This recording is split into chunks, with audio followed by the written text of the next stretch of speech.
all the times for my bladder to go. I will be right with you. Alright.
Alright, now I'm good. Alright.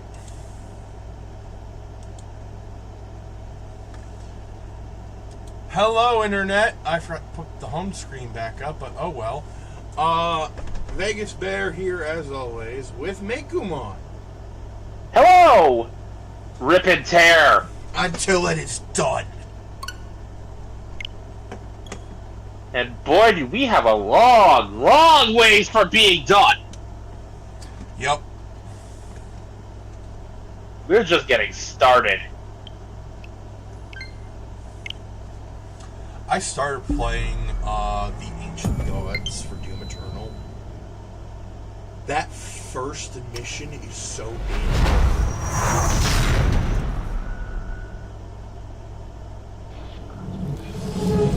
Hello, Taro. Oh! We have a Taro? Um, We have a Taro!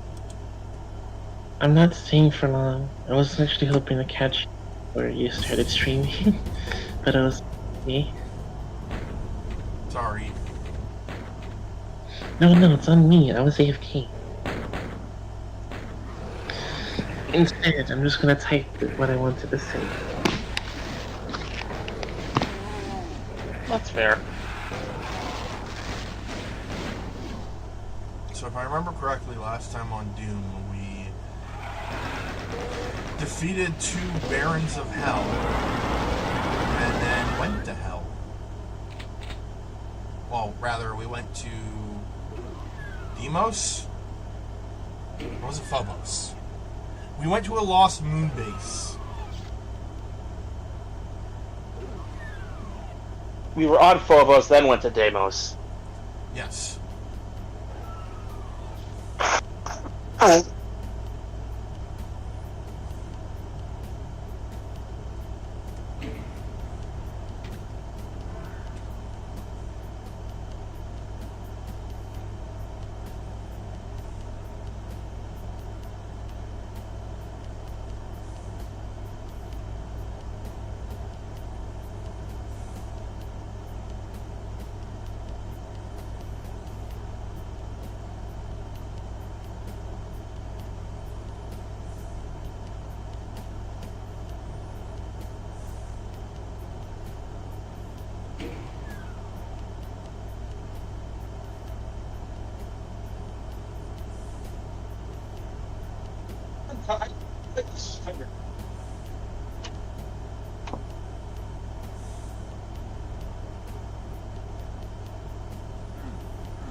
blue skull key to get in, so...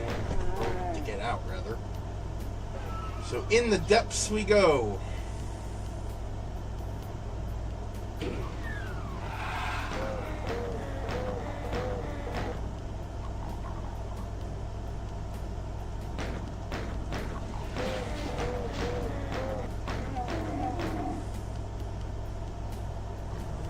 Also, when I was organizing the playlists, I realized that for some of the games, the audio wasn't balanced correctly, so I could hear us talk. Yep. I really need to get better at that. I really, really need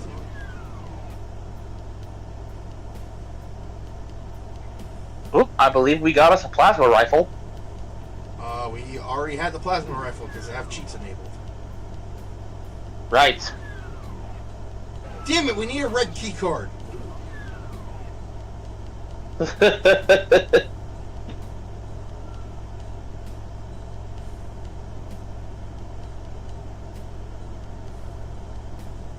bet you if we go through, if we open that one, we'll need to get one.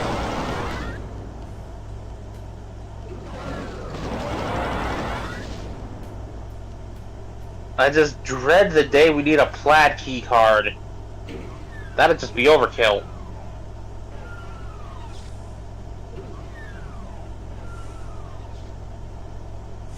Triple lock security with plaid. Only to open it up and realize you need a polka dot key card after that.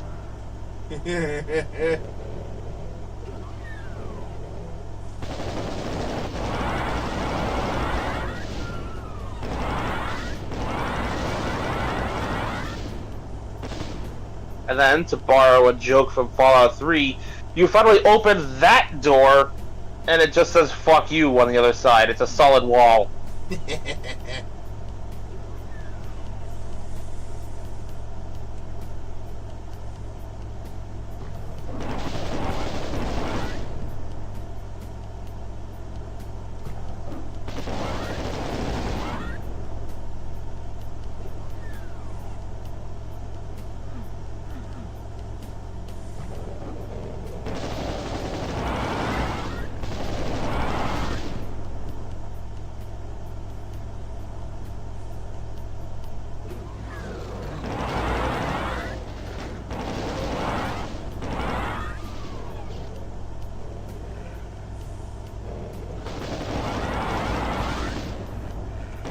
Also, I know we were talking about the impact games had on games as a whole, as well as the controversies that have risen up as well.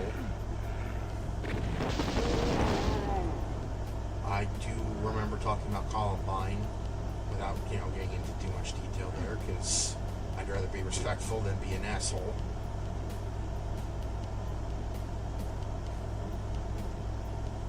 Oh, there's a red key card. Oh, sorry, Okay. red skull. Okay, I said my piece. I'll go now.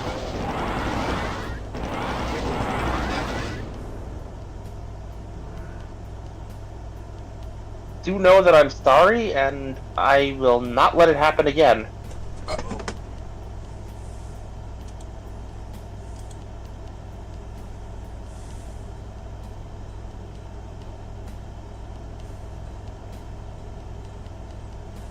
Some of the jokes we made yesterday and all. Oh, damn, fuck.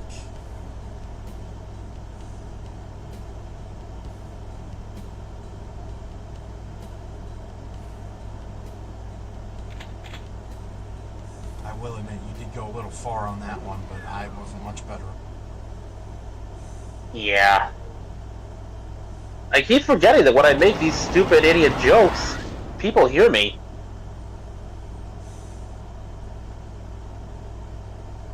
And this isn't me trying to bash myself in. Those jokes were brain dead.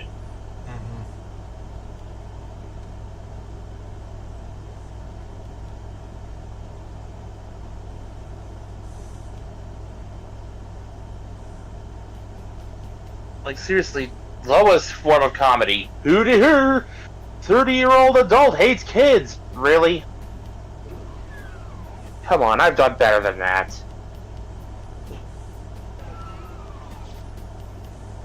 And I could still do better than that without throwing insults.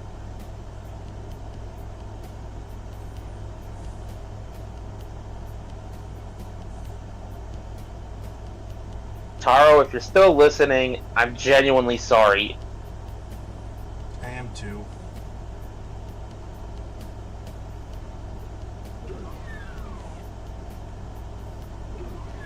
I knew it. Yellow key.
Aha!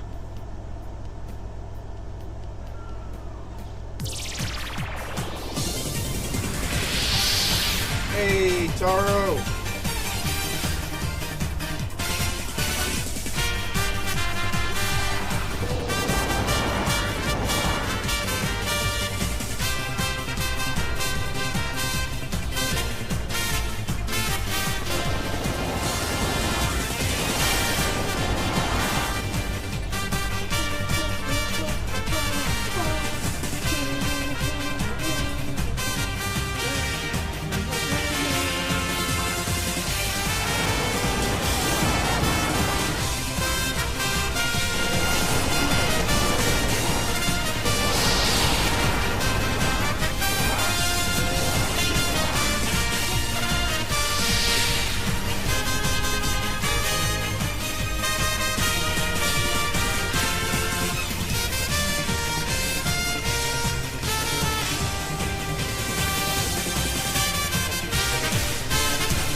I typed so it wouldn't bring down the mood.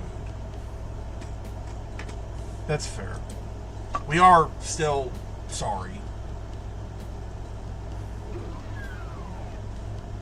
We are better than that.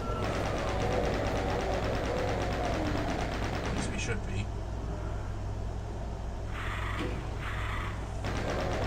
Sometimes the stupid just comes out. And not the good kind of stupid.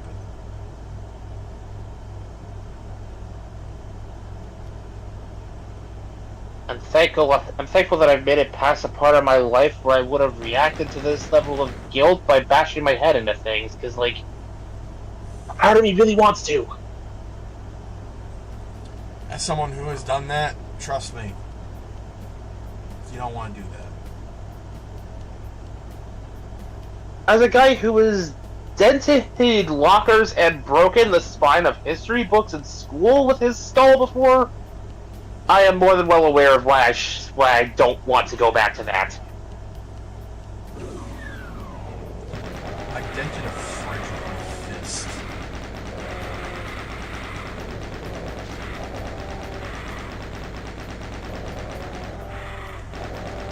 Also, I shook an entire brick wall. I once tried to hang myself with my own jacket sleeves. Okay, oh. That's how less than mentally well I was as a kid.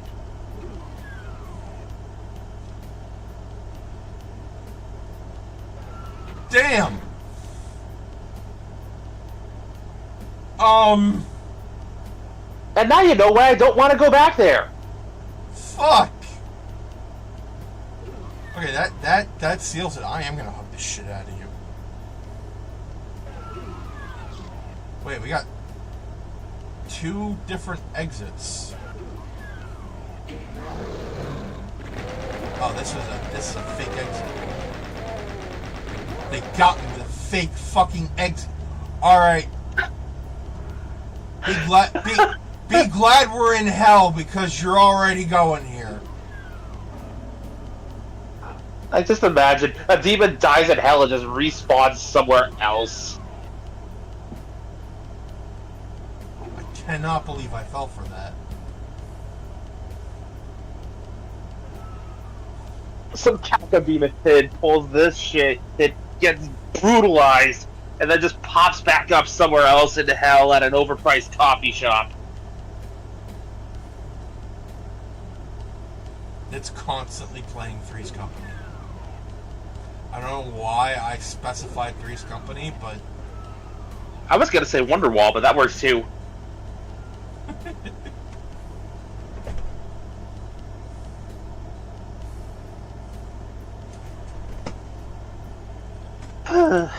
IRL topic ban this conversation. You know what? Yeah.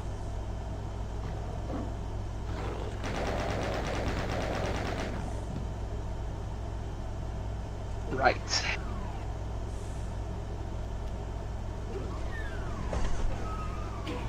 There we go, the real exit. Oh, we got 100% secrets. Probably for getting locked in that ambush room. Yeah, probably.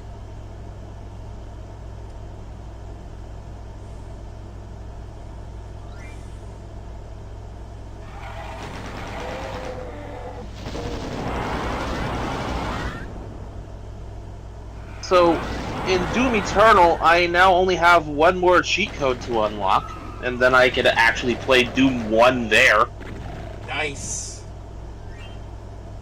Unfortunately, this is gonna be the hardest cheat to unlock, because I cannot simply pick it up in a level. Oh. To get the final cheat code, you have to fully level up your Praetor suit. Fully upgrade it.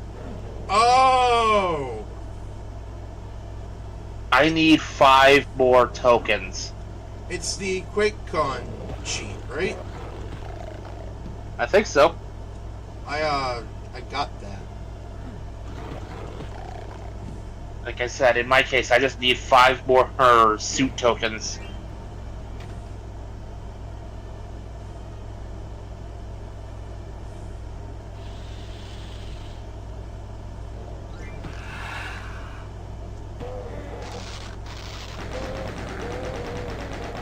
would not believe how well, actually, you probably would. I don't know what cheats you've used on your own time, but, like, I was not prepared for how satisfying and fun having the Berserk power-up on full time for certain levels was.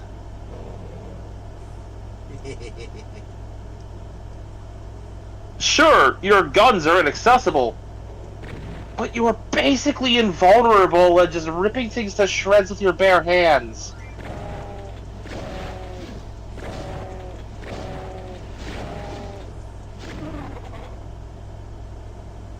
Cacodemons could still consistently being one of the most annoying demons for me to fight. When you attack them with Berserk and an Eternal, you just punt them like soccer balls. No.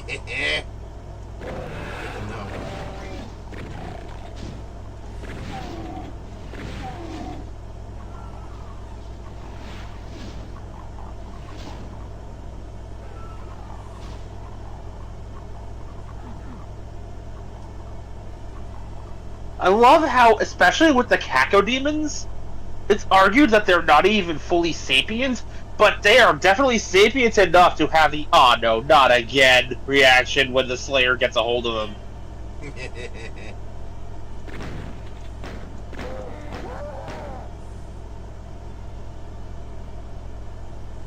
I also love that, at least in the modern Doom timeline, that the UAC is so fucking evil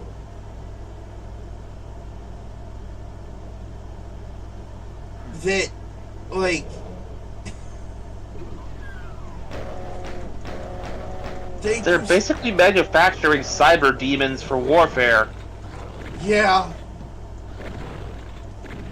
Also, I did get to the part where the hologram spokesperson for the UAC just goes, Can't someone just kill this idiot already?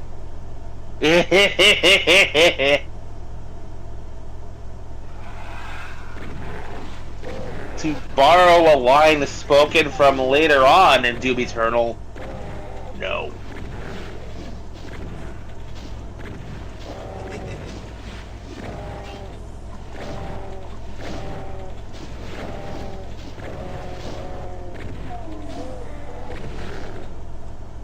Come on, Baron. You're not as scary as you think you are. I may have been scared when there were two of you, but now there's only one of you.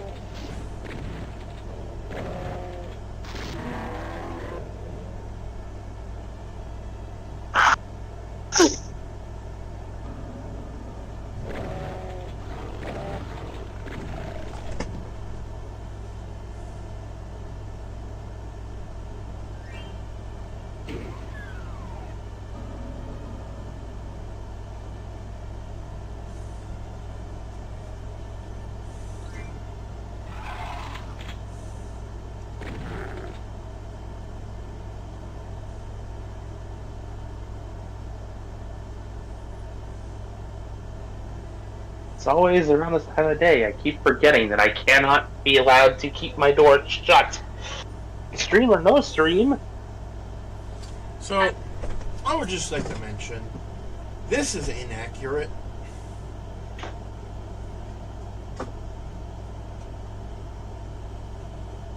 This upside down cross.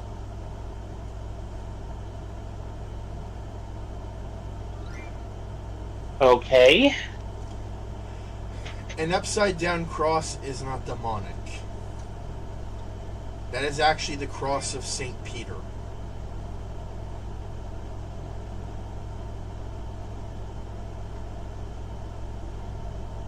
Peter was Jesus' second in command, right?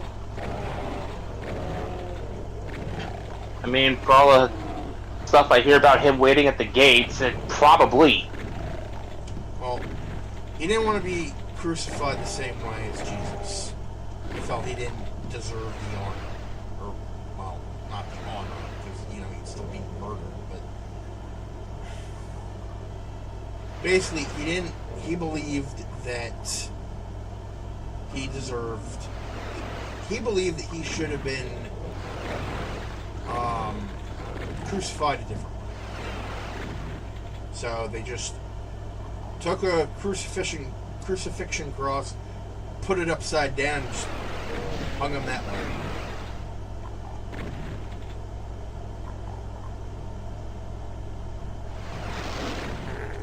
Which arguably would be worse, because you're being hung upside down.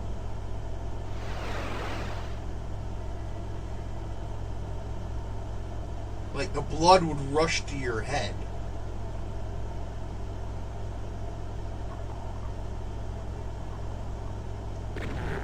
You know, what's not leaking out of your extremities. Well, yes.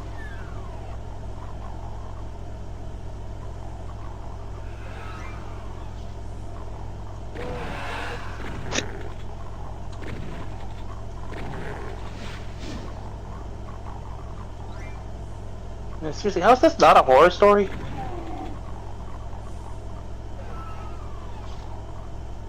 What, Jesus? The whole crucifixion thing. Oh. Because... if I remember correctly, this is the moment Jesus bore the sins of all humanity.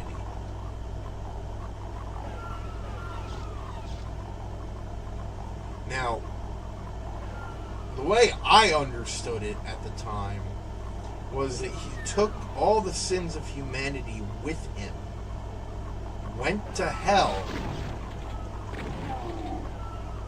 and, like, either locked the gates or freed the people that shouldn't have been there in the first place. I honestly don't know. So, effectively a less violent version of the guy we're currently playing. Kind of. I honestly don't know which version is true, because... I mean, it is all up to interpretation by the nature of it being mythology.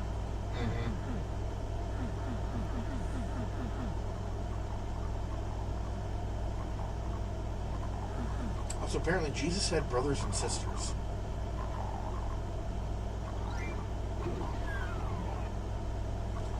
None of them were, you know, like,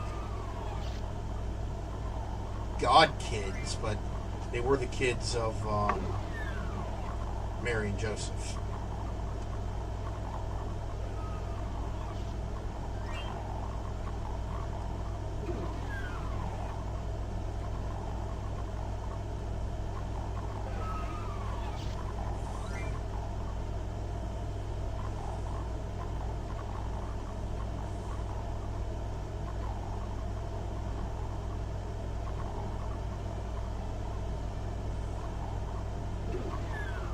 So, in unrelated news, I hear that Age of the Prime Skybite has started surfacing. Woo!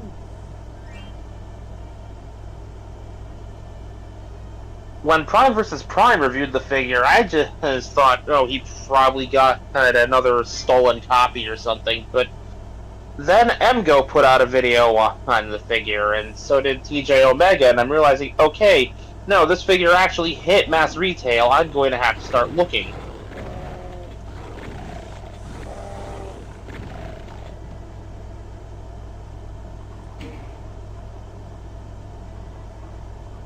And the instant that thought crosses my mind, I am reminded of a little something Red told me way back upon the figure's initial announcement. Don't worry about getting that figure, he said, pretty ominously.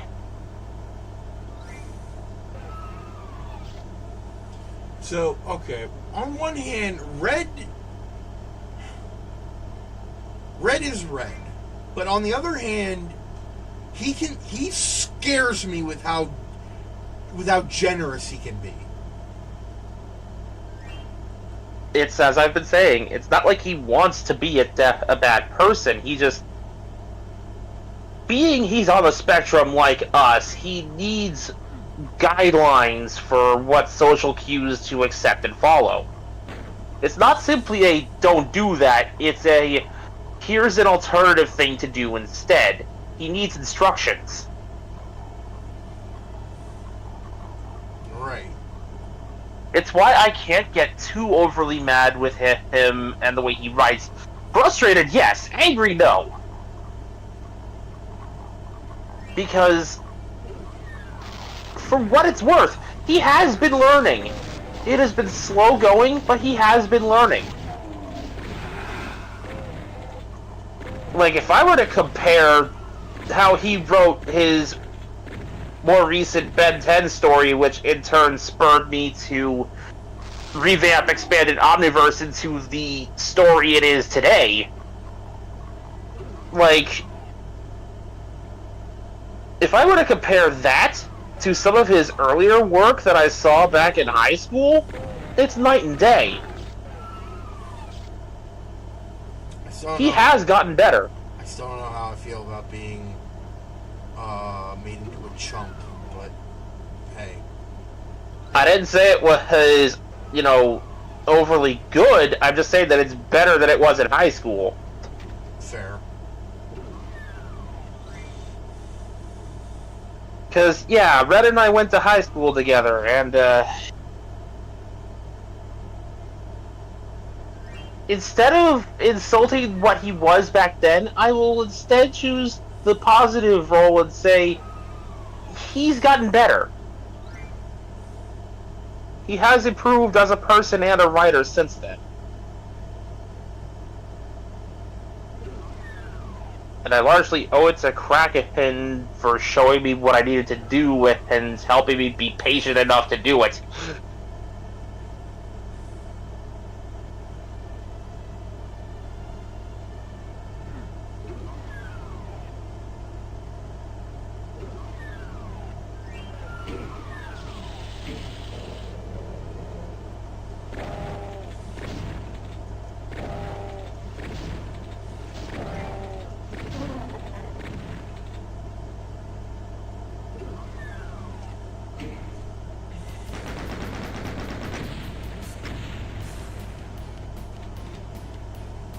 Tower of Babel. Uh-oh. There's a bunch of dead barons of hell. This isn't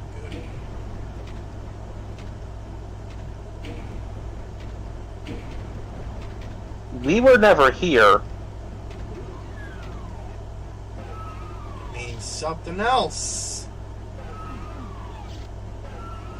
Killed these things. I am reminded of a level in Halo Combat Evolved where I had that same response. I think I saw what killed them.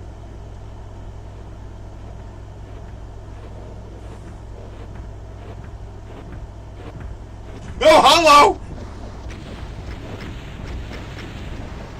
Ugh, them. I hate fighting them. It's the Cyber Demon.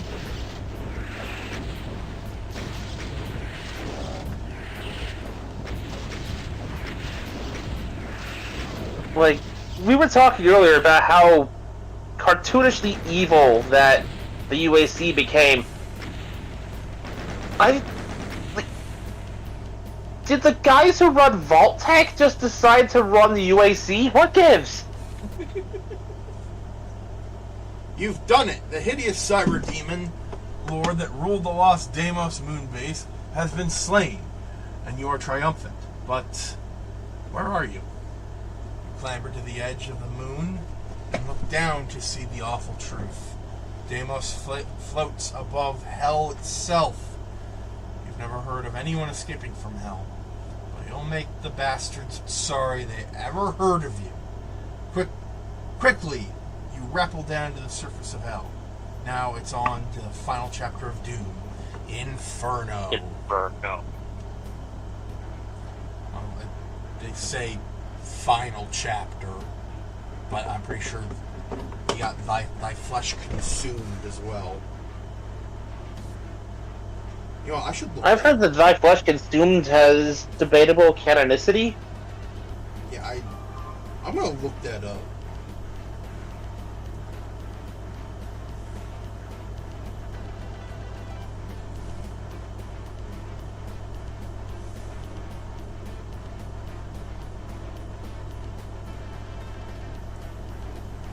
I love the fact that they're already setting up how scary the Slayer is with... Yeah. He's so pissed off that now he's just taking it out on Hell.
Apparently, Thy Flesh Consumed is canon.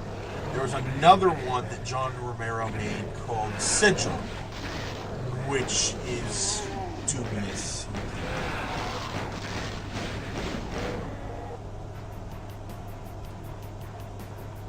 Oh, this is lovely.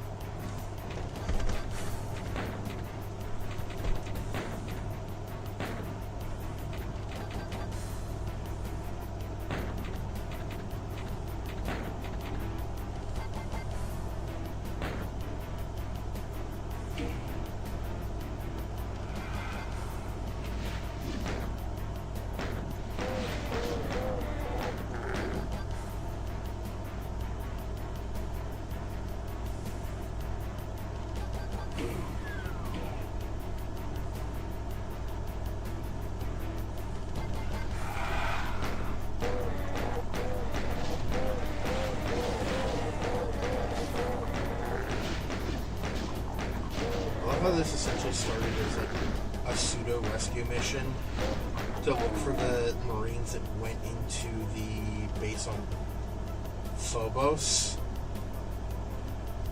and now we're just in hell killing demons.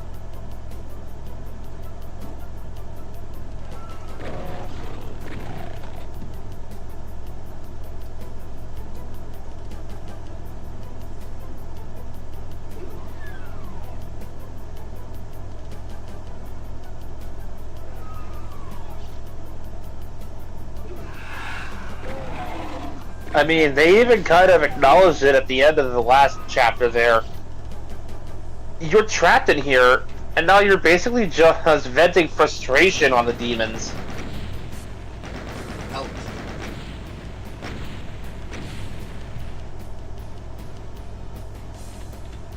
What started as a rescue mission has turned into a lethal temper tantrum.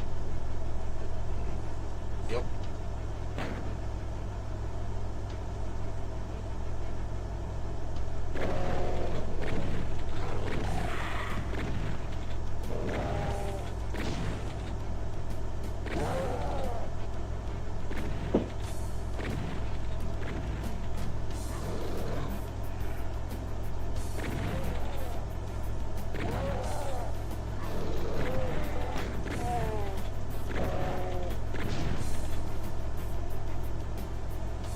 Right, if I remember correctly, this whole map is shaped like a hand.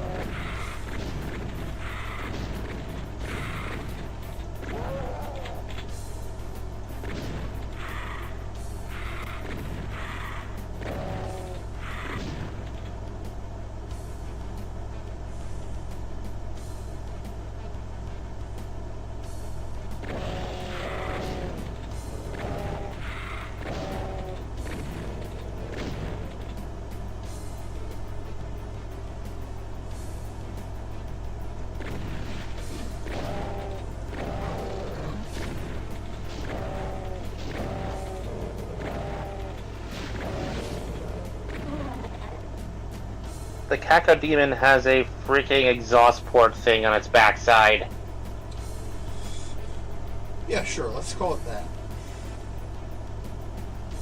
I'm trying not to call it something else. Well, at least we aren't having the same questions about cat demons that we had for cat dog.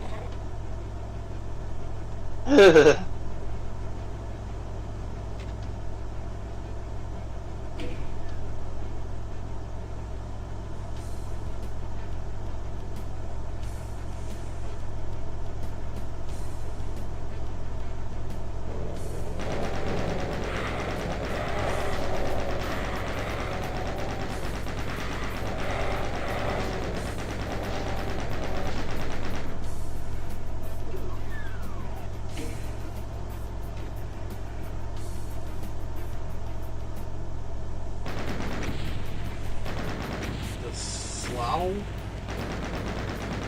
of Despair.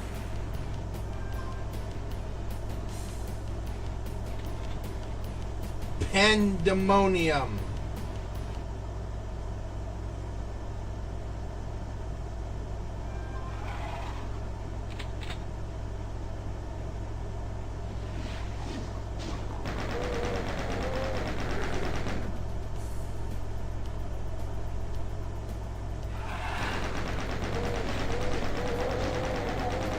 I have a slew of unrelated fun facts that if I let myself get into them now, I would never shut up. So I am choosing to just acknowledge that I have a conversation with Red going on Facebook that employs these facts and move on.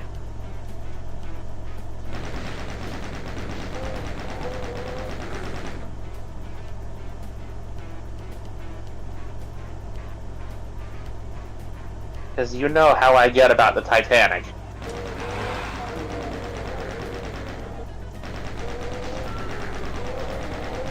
Like, the part of me wants to at least share some of this, but at the same time, I know myself too well. I don't have the restraint to stop.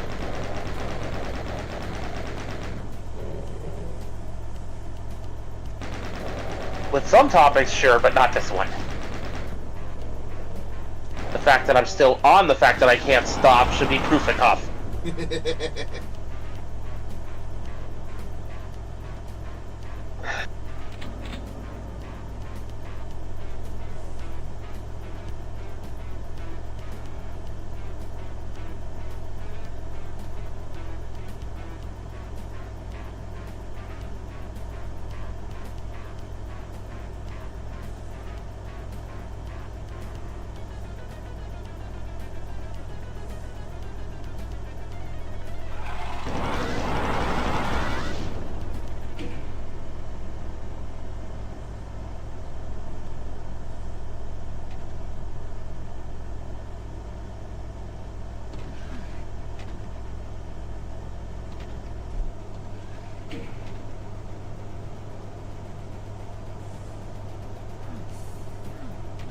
to keep it down to one little fun fact that's not even about the ship itself, but just something I happened to do with the information therein.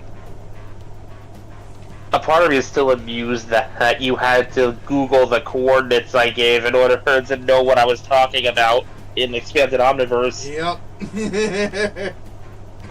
I had a feeling I knew what it was, but I had to be sure.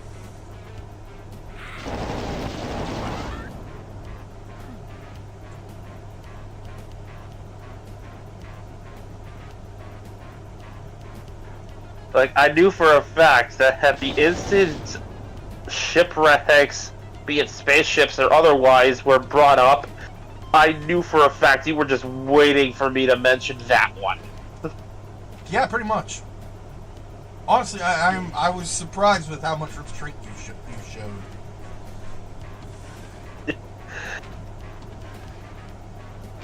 Conscious restraint, mind you, but still.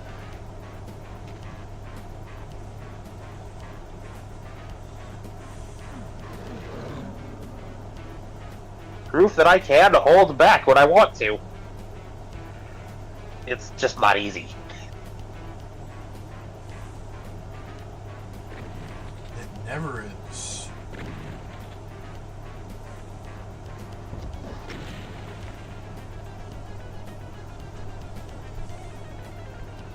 And hey, in the process, I happened to shine a spotlight on a lesser mentioned shipwreck, so at least lesser mentioned in comparison.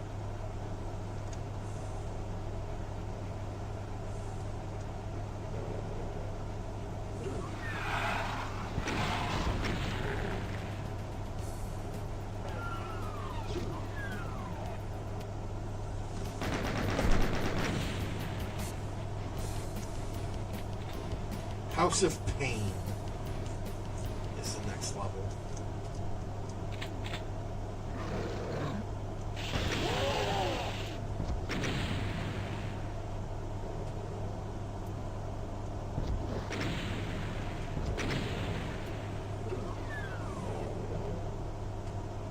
You know, the name of this level reminds me of a location in the Halo books. So, you are familiar with Halo Infinite, yes? Yes. You know where the location the game takes place on is, yes? Yes.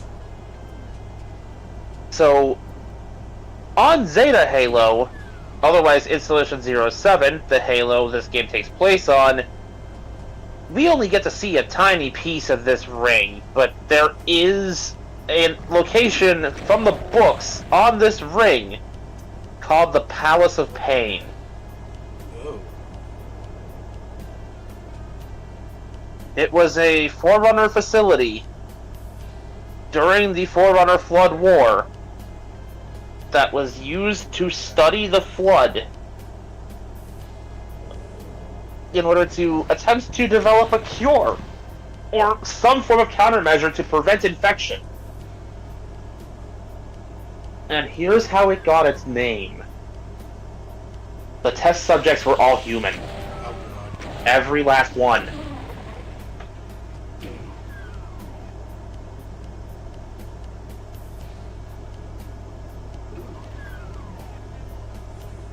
Forcibly relocated from their home planet after they'd been previously punished for, well, a previous conflict where, oh yeah, the Forerunners were convinced that humanity was trying to overstep its boundaries and take over more of the galaxy. No, it just turned out we were running away from the Flood and trying to prevent its spread. Well, for doing that, we're gonna forcibly devolve you back to caveman and Stone Age stuff and leave you trapped on your homeworld.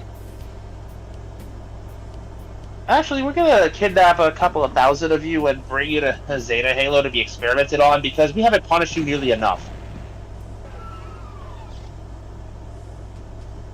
The Forerunners were a very vain species that did not like the fact that they were passed over for the mantle of responsibility of all things in favor of humanity.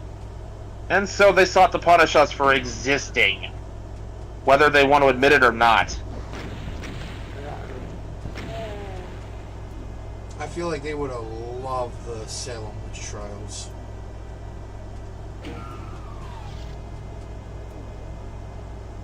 So, yeah. After the Flood had been beaten back for a time, which turned out to be a trick, the Flood willingly receded to give the Forerunner a false sense of security and further expend their resources. The Forerunners decided to use the captured humans they were torturing to torture them some more by effectively forcibly infecting these humans with Flood samples in an attempt to derive some form of cure or countermeasure.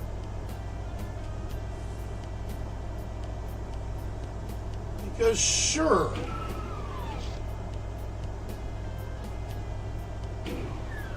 Never mind the fact that humanity never actually cured the Flood and only managed to drive it away by sacrificing a third of our population to trap it and blow it up.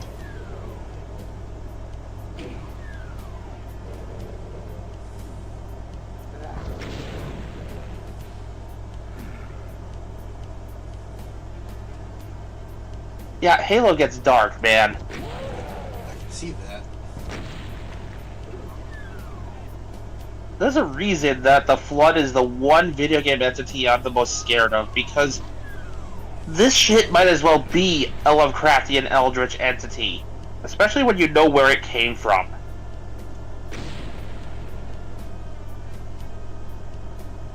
Wait, where did it come from? So, remember how I said that humanity was selected for the mantle instead of the Forerunner? Yes. Do you want to know who did the selecting? Who? An alien race, hyper-evolved, called the Precursor, who had been responsible for creating all life in the Halo universe. Basically a race of gods. The Forerunners didn't like the fact that they were getting the mantle ripped out of their hands and given to the humans because the humans were less egotistical somehow. And went about enacting a genocide on their creators, wiping them all out.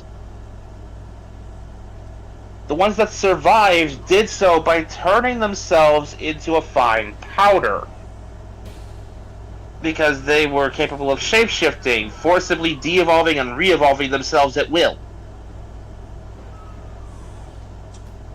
Oh. Over time, this powder corrupted.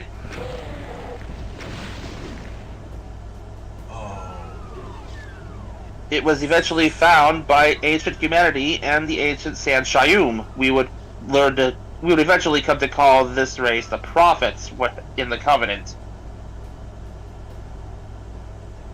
This powder was fed to a dog-like species called the Feru, which supposedly made them more docile and manifest more desirable traits. And then cancerous growths started developing in them. They started going crazy and cannibalizing each other. This sickness would eventually become known as the Shaping Sickness, as they effectively broke each other down into biomass to just reassemble into other things, eventually becoming the Flood. The Flood I described as a Lovecraftian horror because it is literally the remains of the Halo universe's gods enacting revenge for what the Forerunners did to them, all while attempting to uphold the mantle of responsibility in a truly warped way.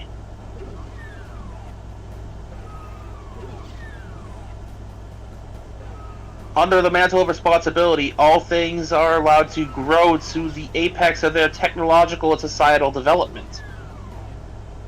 Well, if everything is the same species, everything becomes the apex of their evolution, right?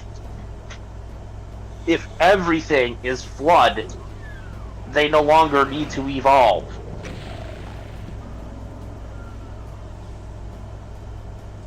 If everyone's super, then no one will be. In the mind of the flood, the twisted, labyrinthian hive mind, they're doing the universe a favor.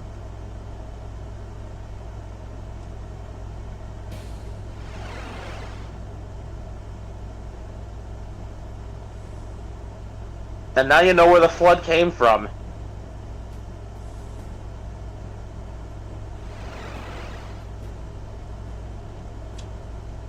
Unfortunately.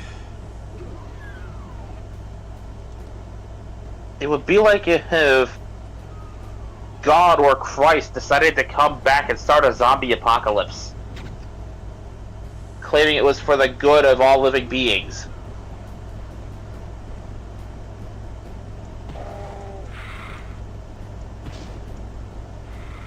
That is the horror that is the flood.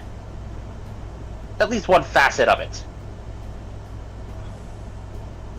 Because they operate on an intentionally unknowable concept called neurophysics, their knowledge persists after they die. Every time a new flood grave mind is created, it is the same personality and memories of the last grave mind that was previously destroyed.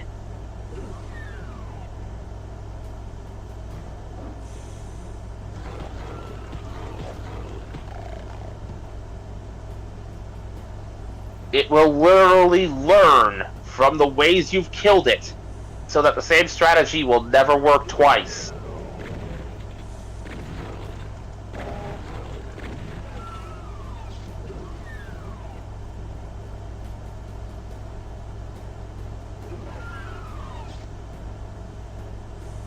That's terrifying. Also, And as long as oh, go ahead. And as long as existence itself persists, the flood could eventually return.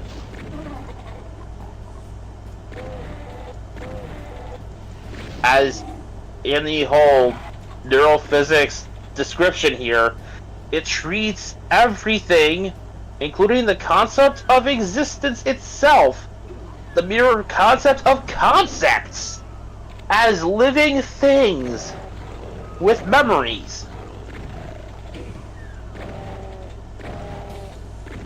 That's why the memory of the previous Gravemind just uploads into the new one the instant it wakes up.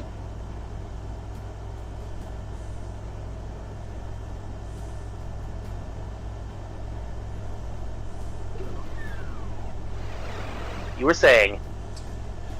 It reminds me of SCP.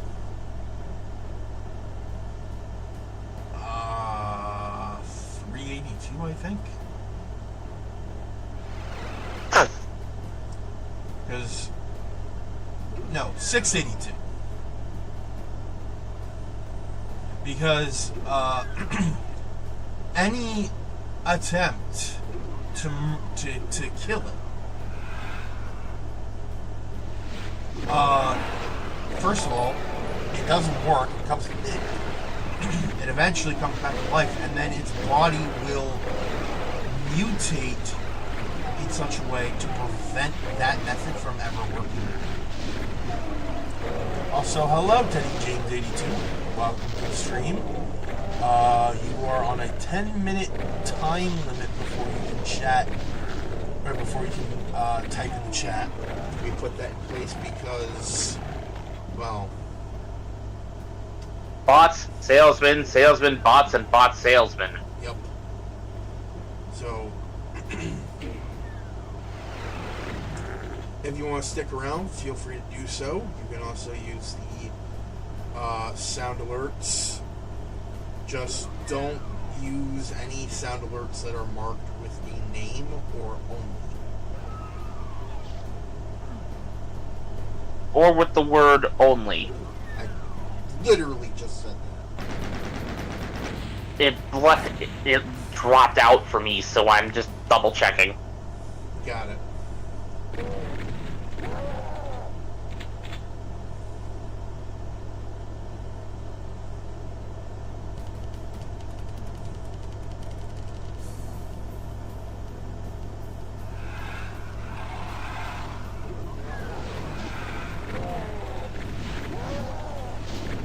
And now, to further drive in the horror that is the Flood, I will mention what happens to people who are infected and assimilated. I use that specific word, assimilated, for a reason. Anything you knew that could be considered beneficial to the Flood and its efforts to spread is absorbed into its mind. You are added to the hive mind. You are food in every aspect.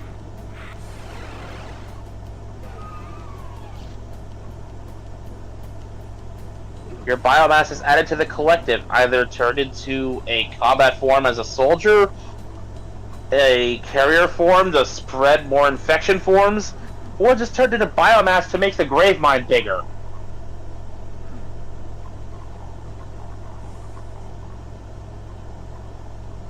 Your mind is added to the grave mine's intelligence. Everything you knew, everything that was you, is added to its mind.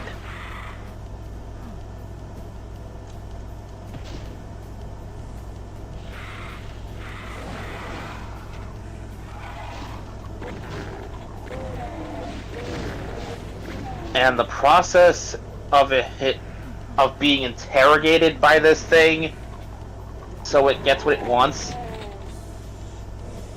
we only know of how this process feels thanks to certain adaptations and additions to the first Halo game. Particularly the novel Halo: The Flood.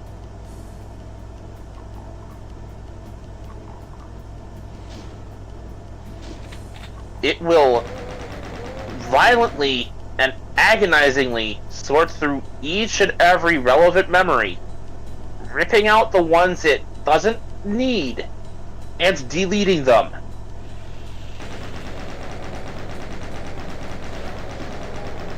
As a form of mental torture.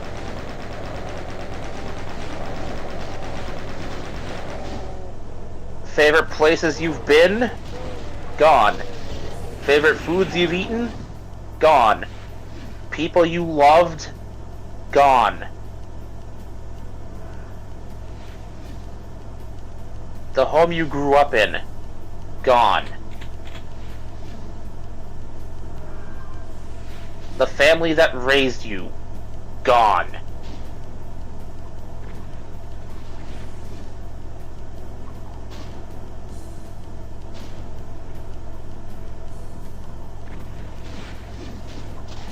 All until the only thing that's left is whatever is relevant to what the Flood wants to know.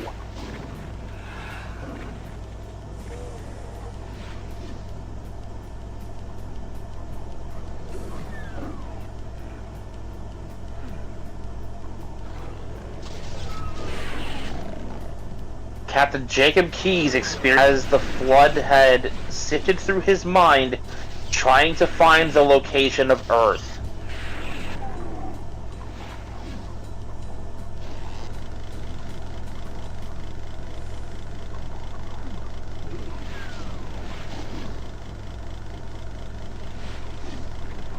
It was not a good time.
So what you're saying is fuck the Flood.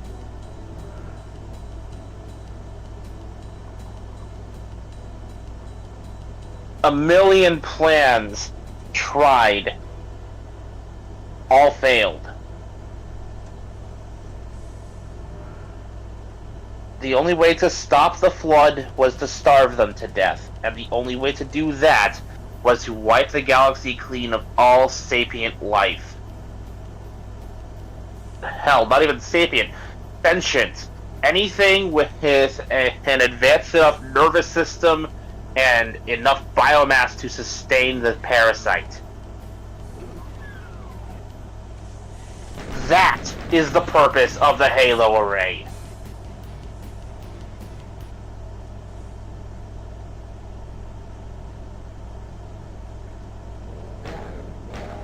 Firing a specialized blast of targeted radiation that fries nervous systems, and following that, releasing a special solvent chemical that dissolves biomass.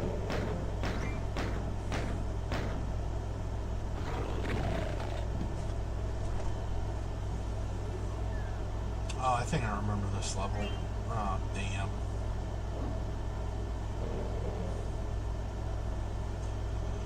Oh, Yeah. Strap in, folks. This might be a long one.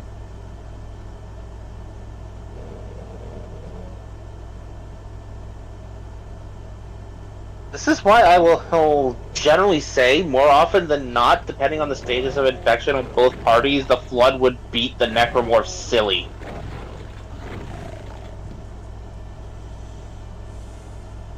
What about the Brethren Moon? Again, dependent on the stages of both parties' infections. If the Flood has advanced to its transgalactic stage, the moons are fucked. Alrighty.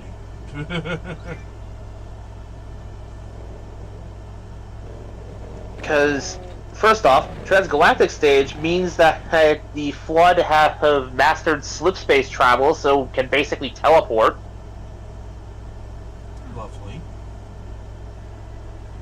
And the thing with the Flood is that it can infect you in more ways than just physically. It can infect you without ever having come into contact with you through use of a method called the Logic Plague. A misconception held by a lot of casual Halo fans is that the Logic Plague only affects AI. It doesn't.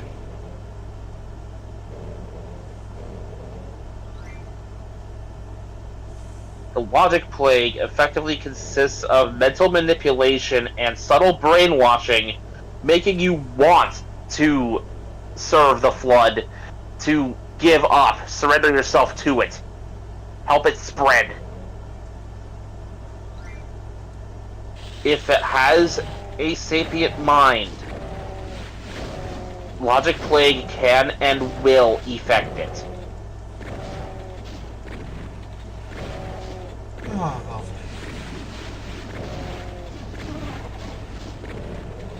So yes, a sufficiently advanced Flood will eventually consume the moons.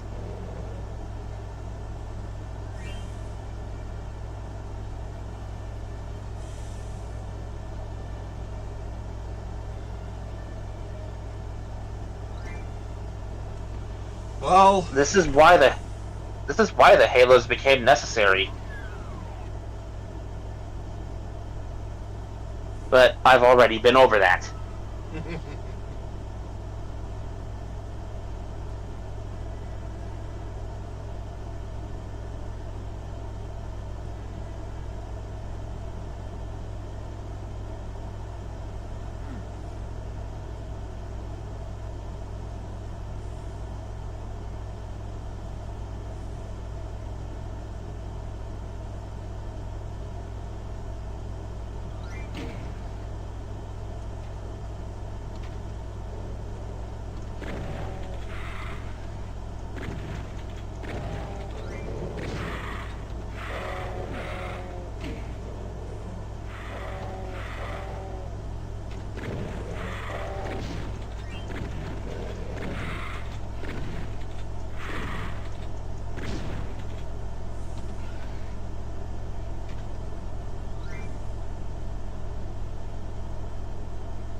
on a less disturbing topic,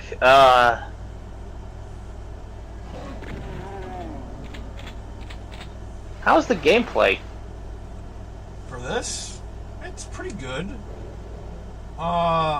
It does feel a little weird that I can't, like, look up and down. Or jump? Or jump. But movement is pretty good. It doesn't feel like I'm walking, it feels like I'm gliding across.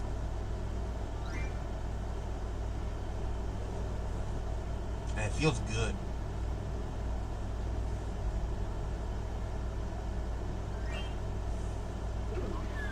I also, like, pretty much feel...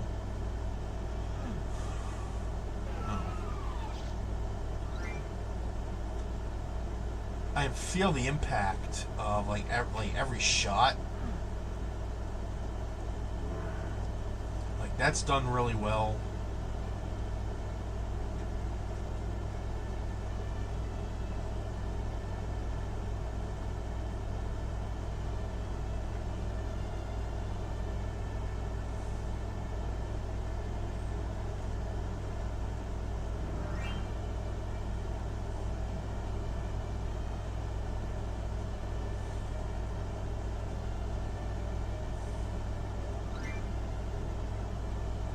It feels smooth, but also a little bumpy, especially when you're, bumping into everything.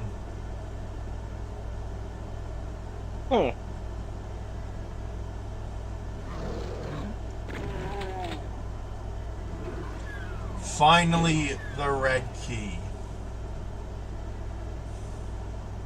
Funny enough, the angry video game nerd James Rolfe actually did tackle the various ports of Doom. And, like, I was genuinely surprised at how many of them were, like, how many existed. It is a recurring joke that you can get Doom to play on damn near anything, and people have. Yeah, pretty much. One guy managed to get Doom to run on a calculator. I don't even know how it's possible, but I'm not surprised. I think it was one of those, like, graphic calculators you'd use in high school.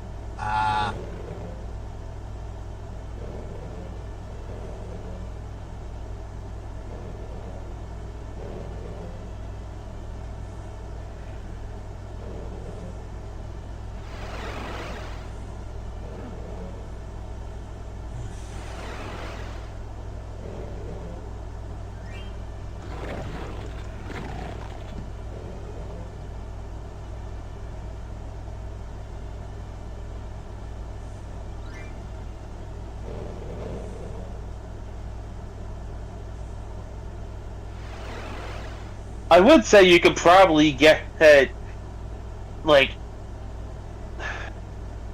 I can't even joke about the lowest tech things I could think of playing Doom, because they kind of did. There was a frickin' Tiger Electronics handheld version of Doom. Again, not surprised.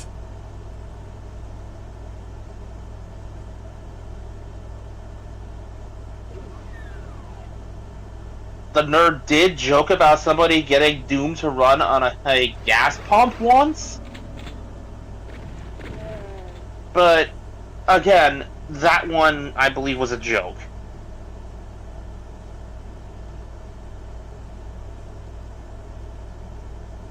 I'm pretty certain you could get Doom to run on a ham sandwich at this point. You could probably get it to run on a potato battery. Like, Doom is so, like,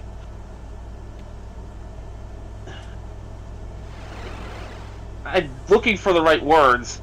It's simple enough that it doesn't take very much resource-wise to run.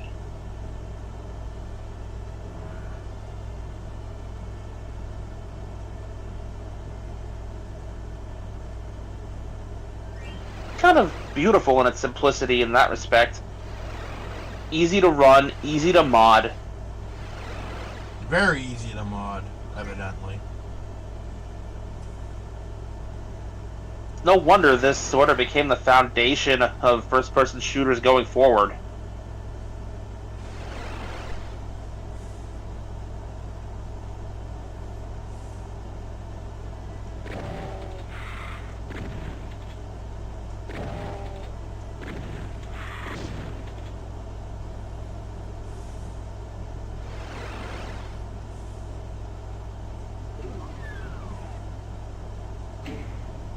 Like, there have been people who managed to find ways to get Doom to run on old Atari consoles.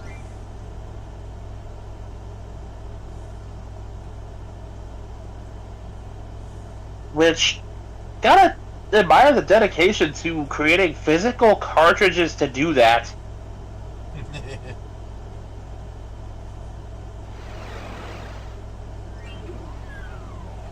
Oh, finally! Like, I'm pretty sure if I had the right equipment to do so, my Digimon Vital Brace could run Doom. You know what? Probably. I'm pretty sure the controllers for my consoles, not the consoles themselves, just the controllers are advanced enough to run Doom. Alright, the Spider Master, the Spider Demon, the Spider Mastermind, whatever the fuck it's called. I call it dead meat.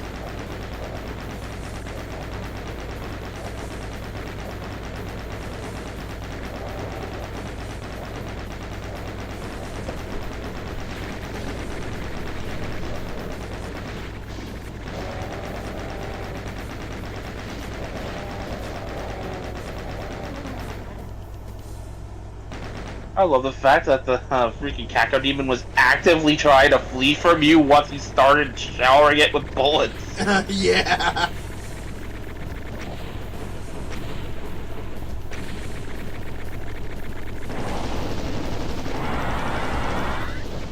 Fuck yeah!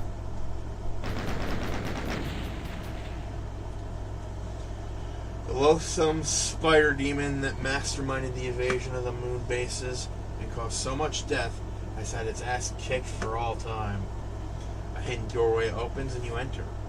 You've proven too tough for hell to contain, and now hell at last plays fair. For you emerge from the door to see the green fields of Earth. Home at last! You wonder what's been happening to Earth while you were battling evil unleashed.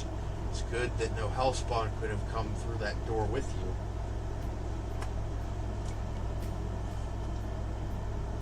Oh, you naive fool.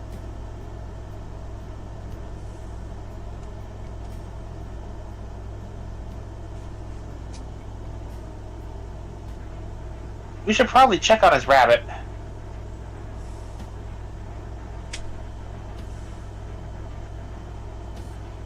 Should there have been like a cutscene?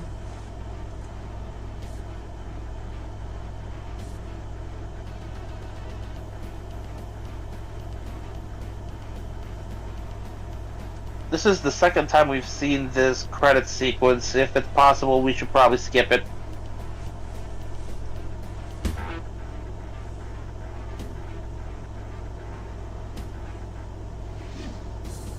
Yeah, so we don't get the scene. Which confuses me. Knowing these games, they're probably holding it behind a harder difficulty. Well,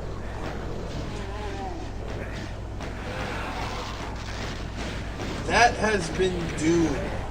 We don't necessarily need to play Thy Fat Flesh Consumed, as it is simply just precursor to Doom 2.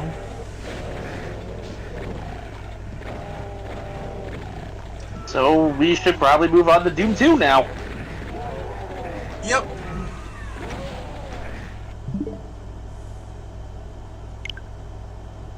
What's hilarious is that we could actually access it by playing Doom Eternal. That is funny.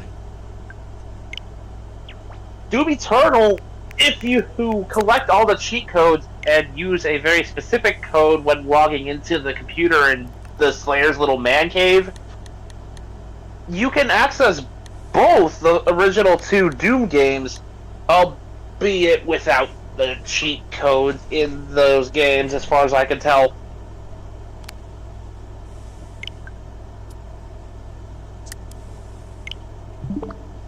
Now we wait for it to load. So, overall opinions of the first Doom game. I liked it. I can see why it is so popular. Now, I did cheat with the God mode and give everything cheats. Without those, we would have been at this a lot longer. And I would have gotten frustrated and eventually just said, fuck it. And probably put cheats on anyway.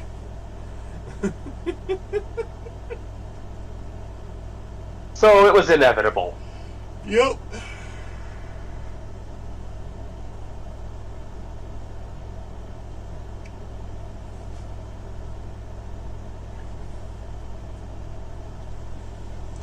But yeah, Doom 1, pretty good.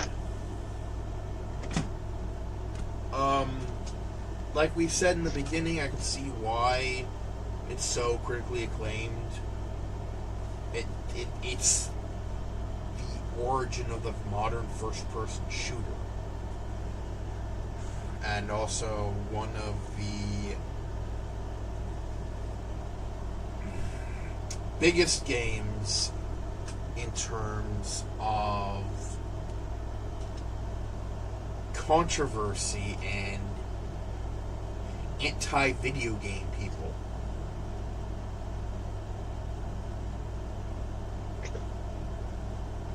Mentalities that persist, unfortunately, to this day.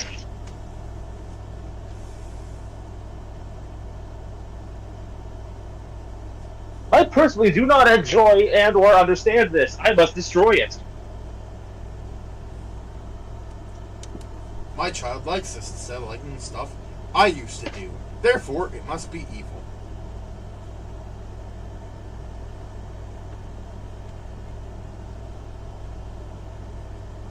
Why are you playing this electronic thing instead of going outside and playing with sticks and rocks like I used to? How dare you!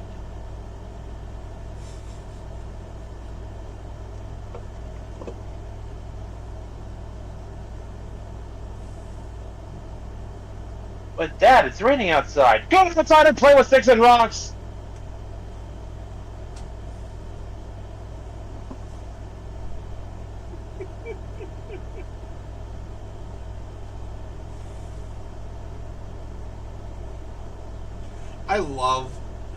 I love the people that claim that video games cause violence, because, like, I just think, so video games cause violence, So, we're doing great, AJ. We're talking about, Idiots, basically. But yeah, we were talking about idiots who think video games cause violence. So, what were people playing circa 19...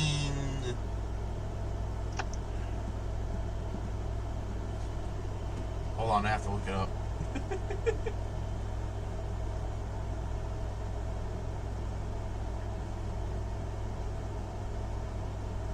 We also finished Doom 1, and we are in the process of downloading Doom 2.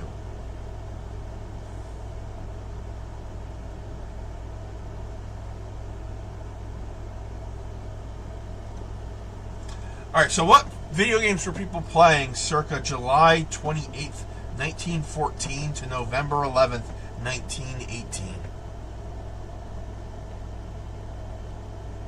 The game of life, mostly. We all live in a simulation. Or, also, what games were people playing around circa September 1st, 1939 to September 2nd, 1945? the majority of which were basically us versus them style games of chase.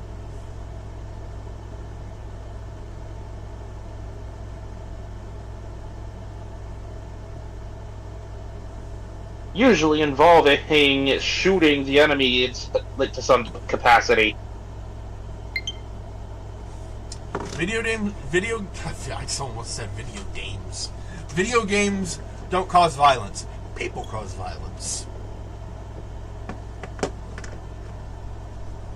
Stupid people cause violence.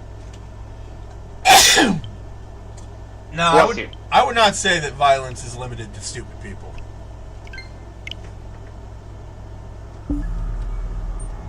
Certainly is prevalent in people who don't think.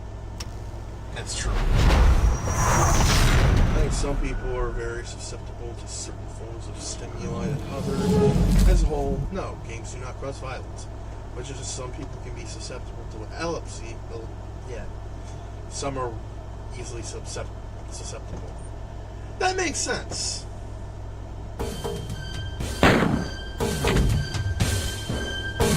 Different people have different tolerances.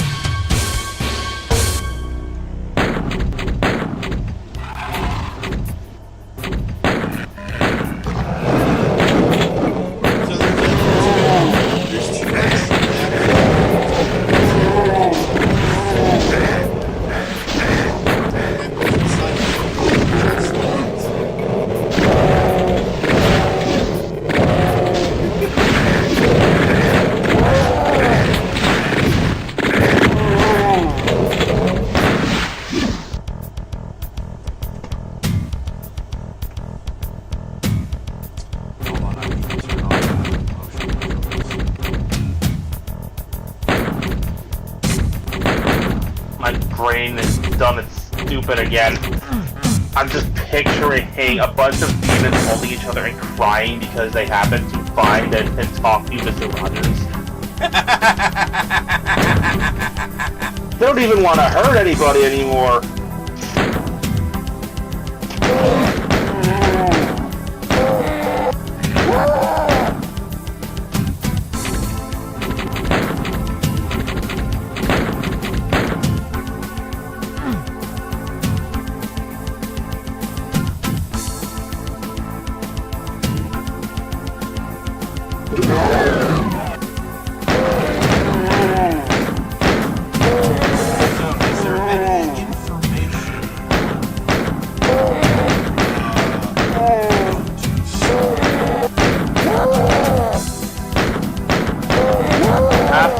Exiting Hell,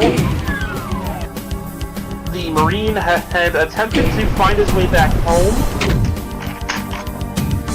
and discovered his beloved pet rabbit, Daisy, having been beheaded, said rabbit's head mounted on a spike, and demons rampaging all over Earth.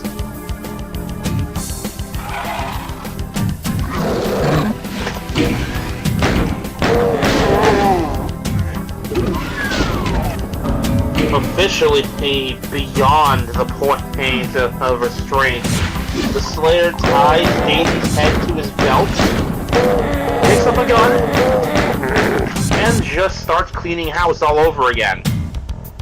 Doom 2 is basically the equivalent of the Slayer screaming, "How many times do I have to teach you this lesson, old man?"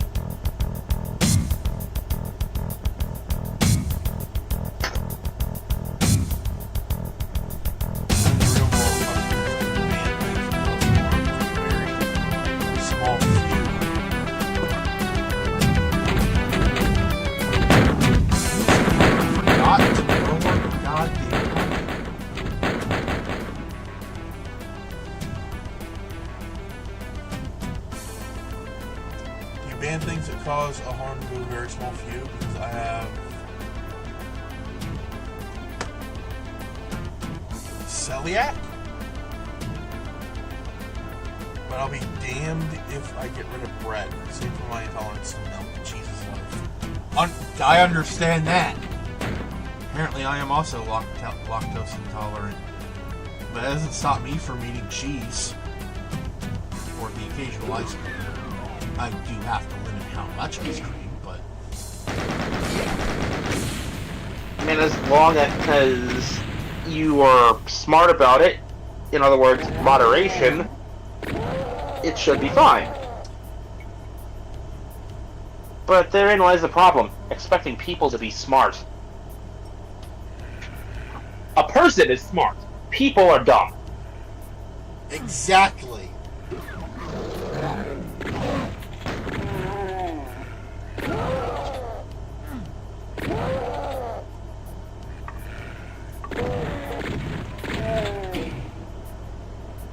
That's not me trying to be pessimistic or anything. It's just a pattern I've observed.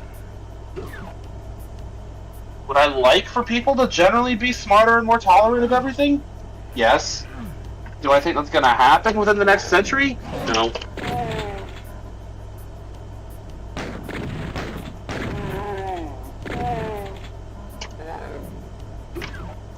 Would I like it to happen anytime soon? Heck yes! Absolutely yes. The older I get, the more I realize, the more I start to understand why Sele wanted to enact Third Impact.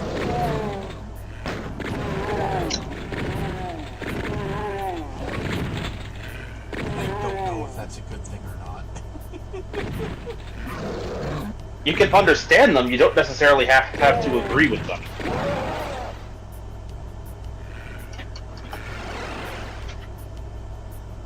Like, you can understand why someone does something, but still not agree with their methods and what they're doing. That's true. I understand why someone could rob a store if they're desperate, but I still don't agree with robbing the store. This is a really shitty store.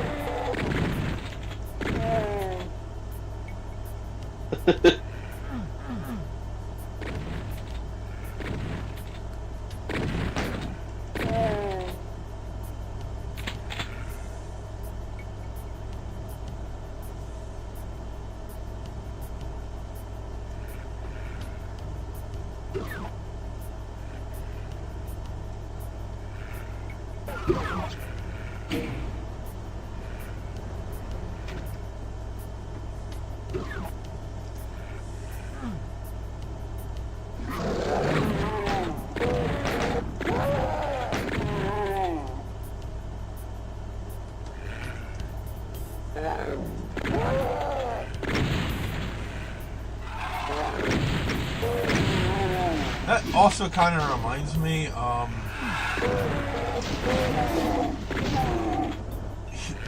here in where I live, a dollar store was the site of a very unfortunate accident in which a car drove into the store, injuring several people and potentially killing at least one person.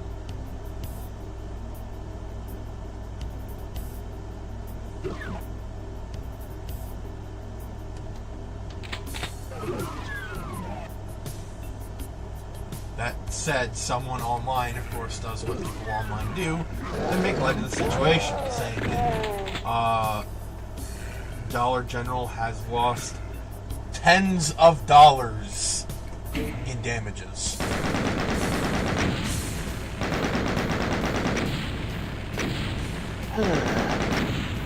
Now, if it weren't for the fact that people got hurt and someone possibly died, that would be funny. It's when, human suffering gets involved that it stops being funny. Yeah.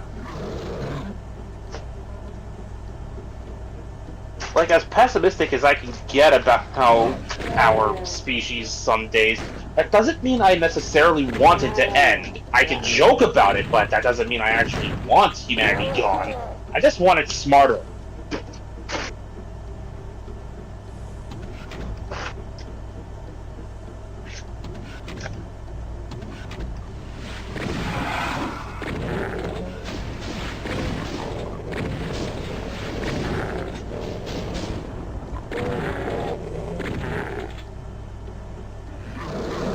We have proven time and again over history that we are capable of so much good. We're capable of both good and evil. That's what makes it so freaking complicated. And I agree with the statement of being complicated.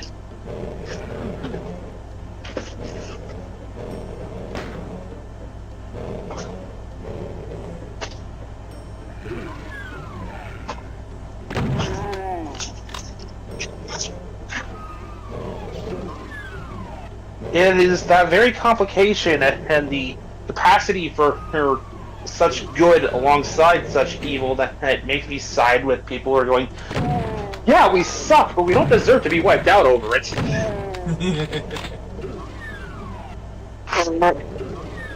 We can still fix this. Eventually. It's not gonna be quick or easy, but we can still fix this. We're gonna need a lot of duct tape.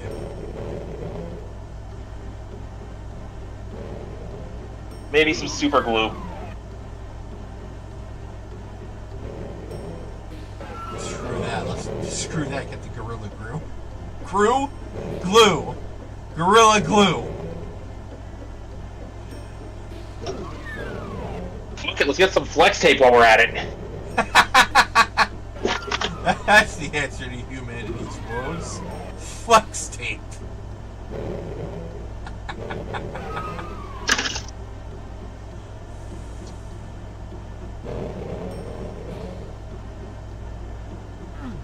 I mean, if Jawtron can power up to a superhuman form with it.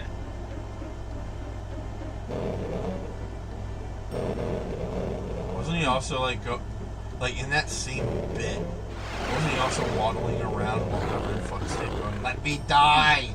Let me die!" Yes. Powered up and temporarily immortal. Which sounds paradoxical until you actually understand the context.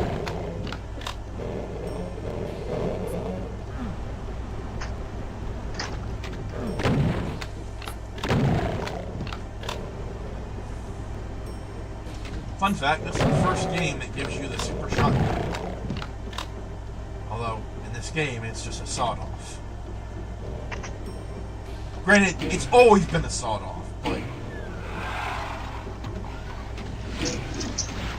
Either way, we've got some Doom royalty right here.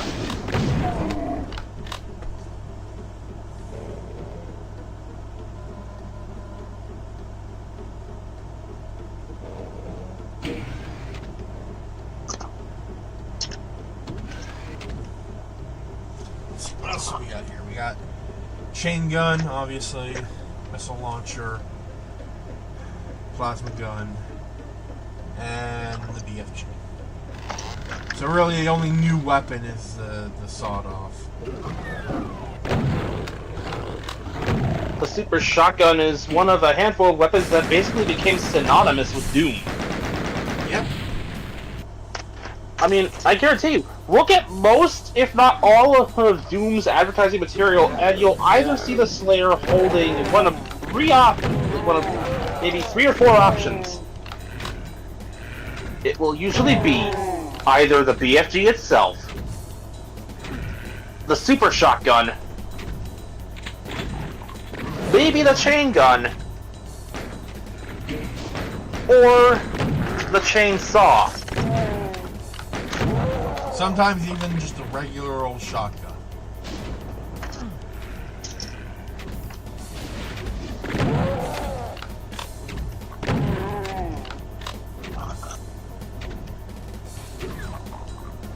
A pump action, right.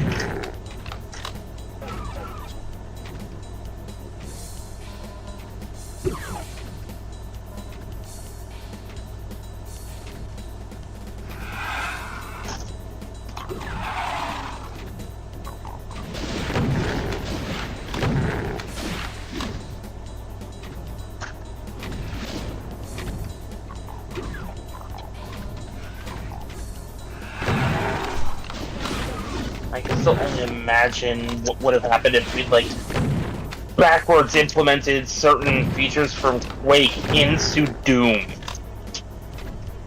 Rocket jumping, for example.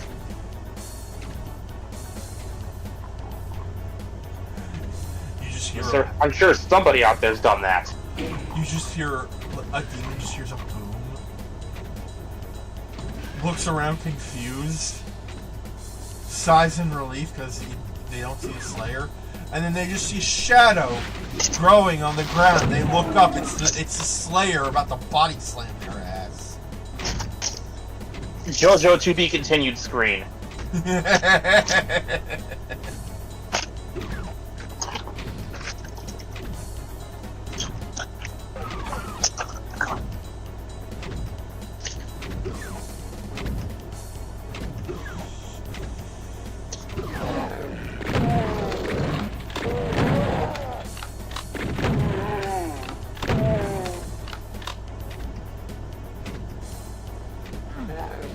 Forgive any rustling in the background. I am moving some stuff around. You're good. Ow! What the fuck? This is not nearly as bad as the time I was digging through Lego. Oh, yeah?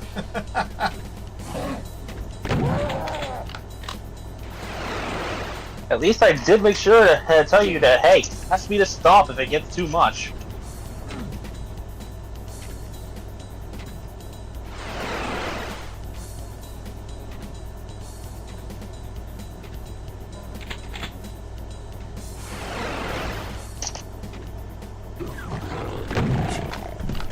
That's not fair. They put a Pinky Demon right at the exit. You expected hell to play fair? I mean, no. Did it really have to be a Pinky Demon? Like, come on. Would you rather it was a cyber demon? I would have shit my pants if it was a Cyber Demon.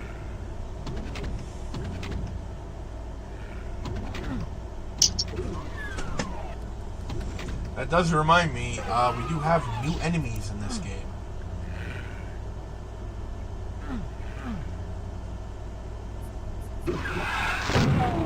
Don't know when we will start running into them, but we will eventually.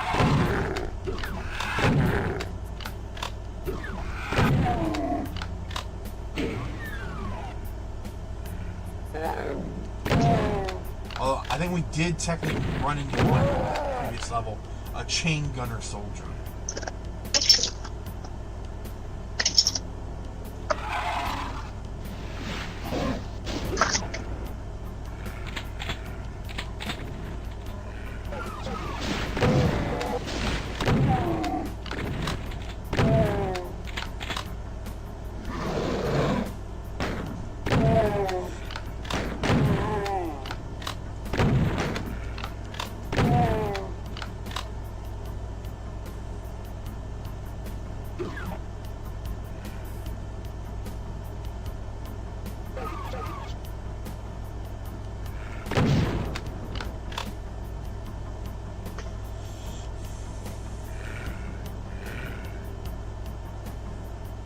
So in the first game, we were introduced to zombie soldiers, imps,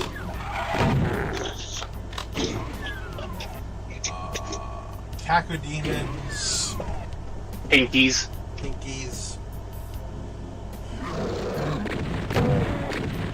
I love the fact that despite being one of the more threatening demons to fight, they have such a ridiculous name.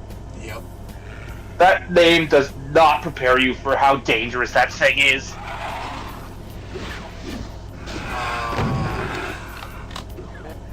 Lost Souls. Another one.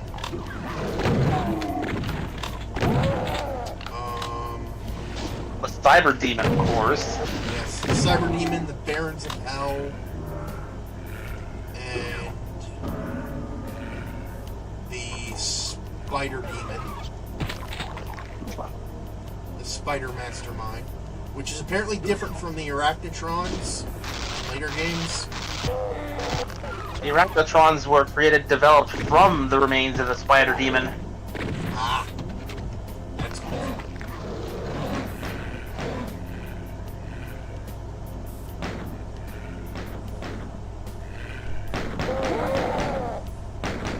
It's why they're weaker. They're the inferior mass-produced copy.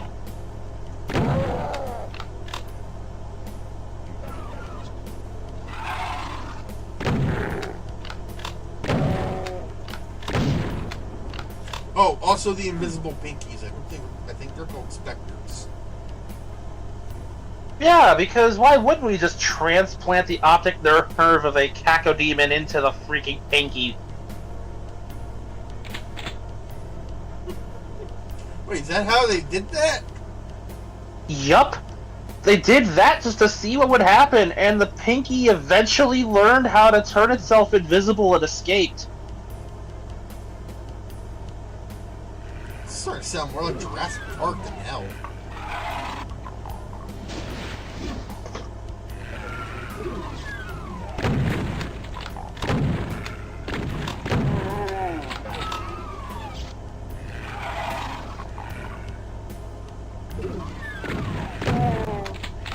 It's honestly the best part about Doom is that in later games they give you a codex that explains everything you need to know about each and every demon.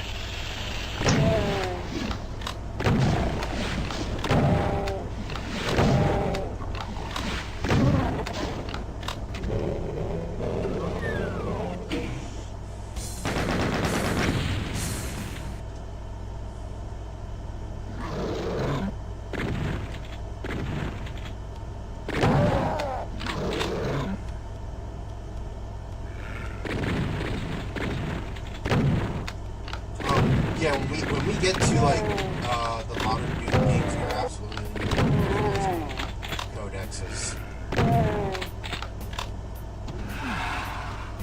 Just so I can understand what the fuck is going on. We got a Baron of Hell.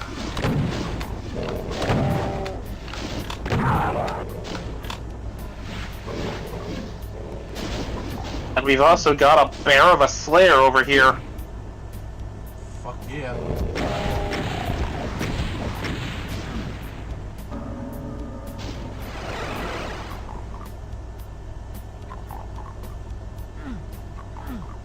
Damn it.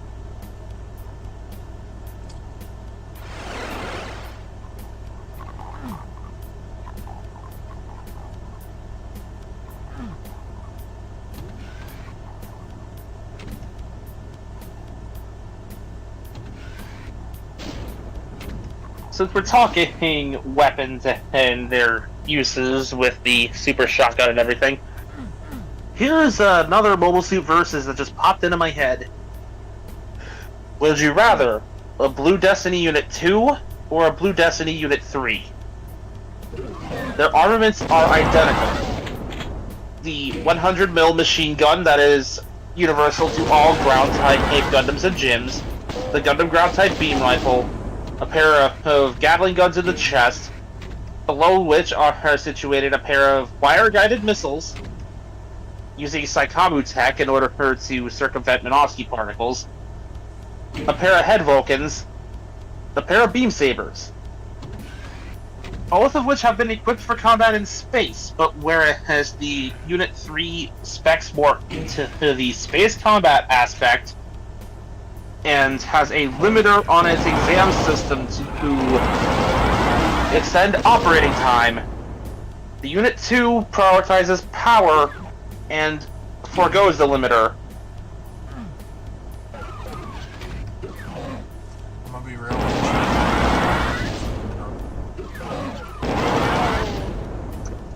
Just bring it for the Unit 3 then. And well, we saw the chain gunner for like 2 seconds. Honestly, Bear, I can wholeheartedly say I agree with you on this one. I'd rather have the limiter. And here is one of the other new ones. The Revenant.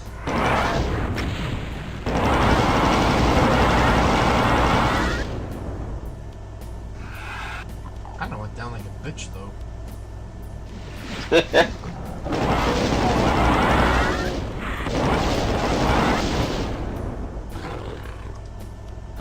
Oh, we also got the Inspector.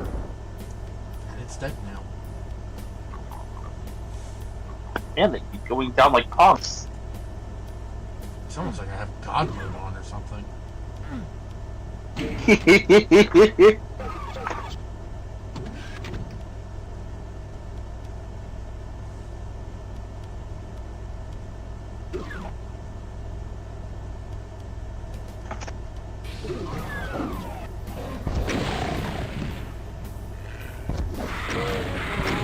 There's the chain gunner. Oh, he's got red armor on. He got red on you. Looking a little like Krauser at the end of RE4. And I'm never gonna let that joke go.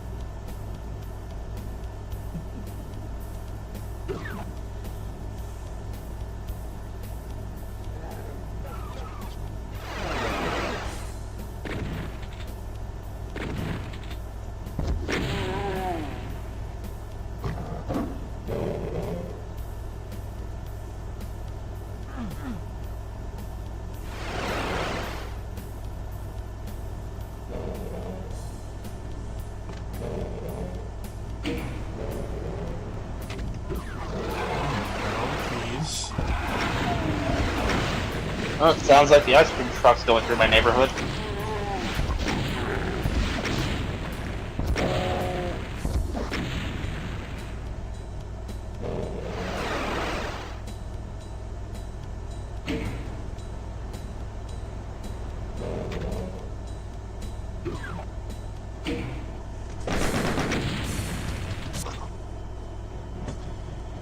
You've entered deeply in the infested starport, but something is wrong.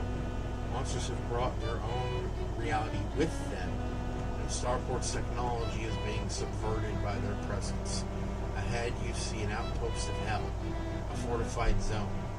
You can get past it, you penetrate into the haunted heart of the starbase and find the controlling switch, which holds Earth's population hostage.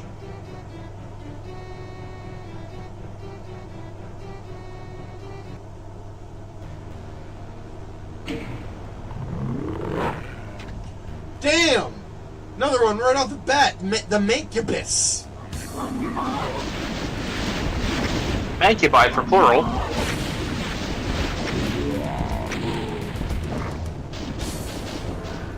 They are quite the tough. I'm trying to restrain my choice of words here, but they are quite the toughies. Toughness.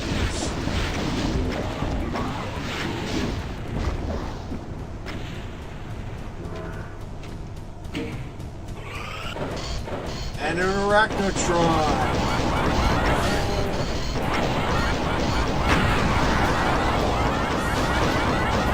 On the note of the Mancubus, though, they're also incredibly disgusting. Yep. They're so bloated because they don't pass what they eat. So whatever they consume is just sitting there in their guts, rotting away. So like Captain Planet and everything plastic. Ooh. Yeah, I brought that one up again.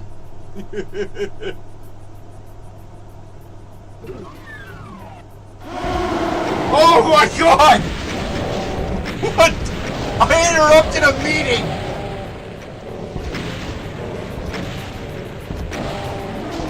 This was just supposed to be a simple salary discussion!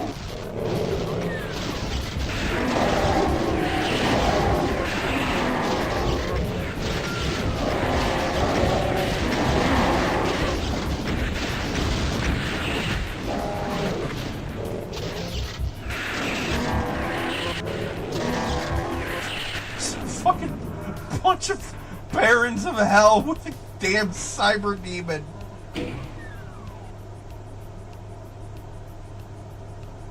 Well, they were gonna have to discuss the Cyber Demon's performance at his job eventually.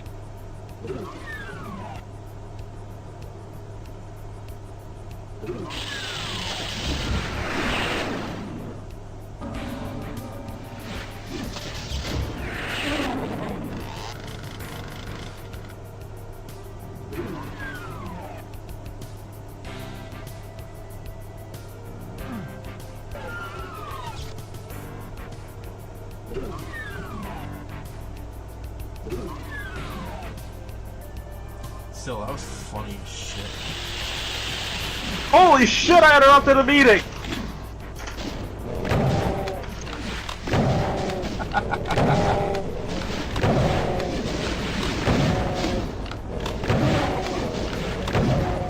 Much funnier than my typical reaction to getting hit.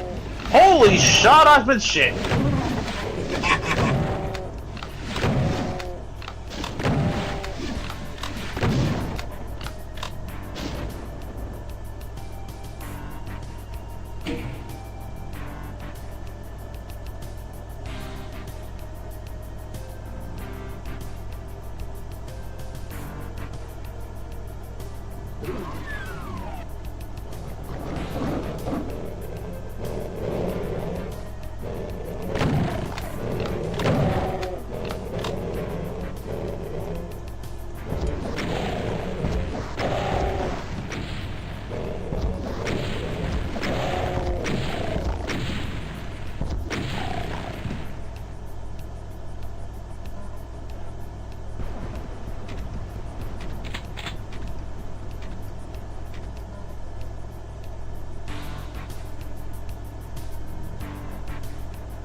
There's a bunch of imps down there.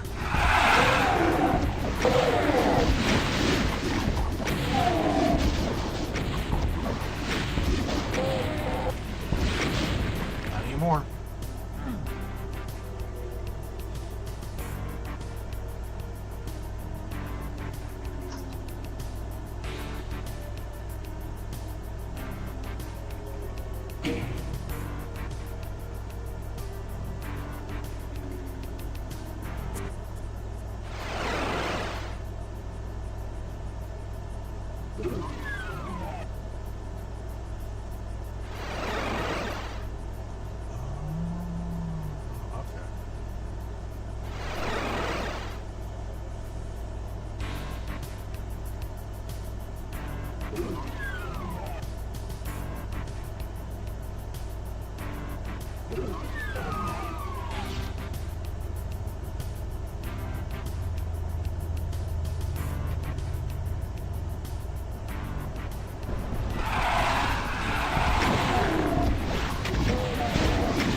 Am I stuck? I think I'm stuck.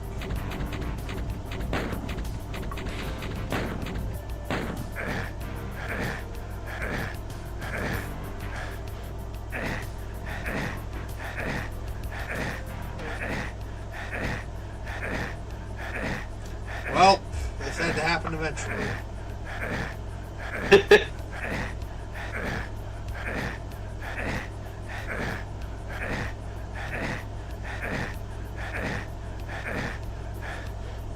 Also, your health is draining. I know, that's what I'm talking about.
Okay.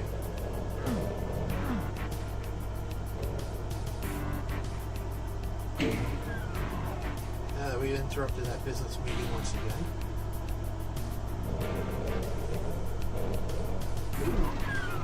So here's another, kind of just shooting the shit question.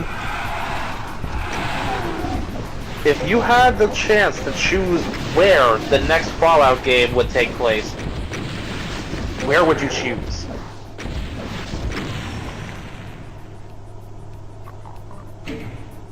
Either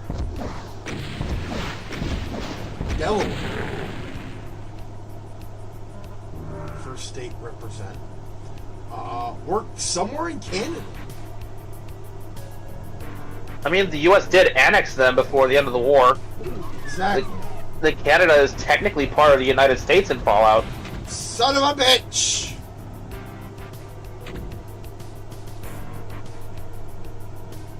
We miraculously avoided that happening in our timeline, though.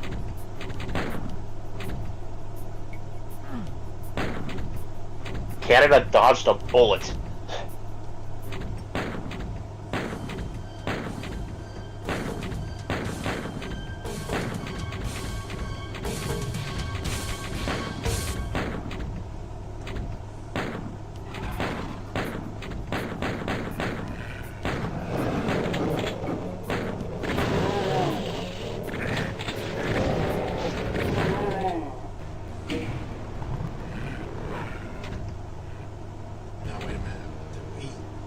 I want to see if we already did this one.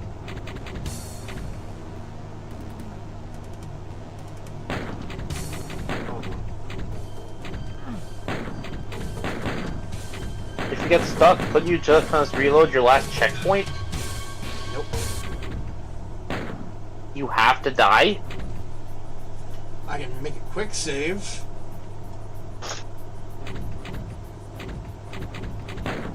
So might as well just save here as well. Like, there's gotta be an easier solution. You gotta remember, this is an old game. Old games don't give a fuck.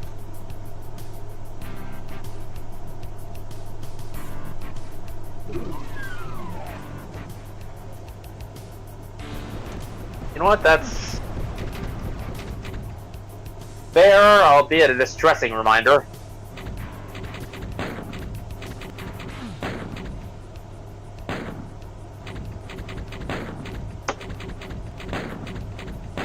How long have we been at it?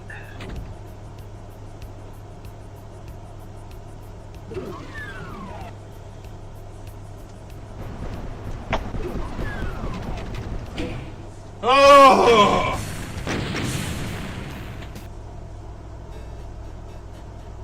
We're actually at a perfect point to stop today. Yeah, now that I... Wait, how the fuck? Am I just trapped in a room? Oh no, these things come out, okay. I mean, like, we're legit past 2 hours. Right. Hey, it's a pain elemental! It's another new demon.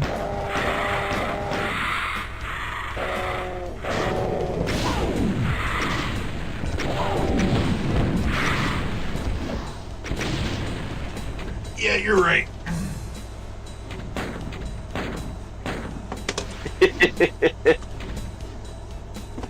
So, thank you all for watching. This has been Vegas Bear 92.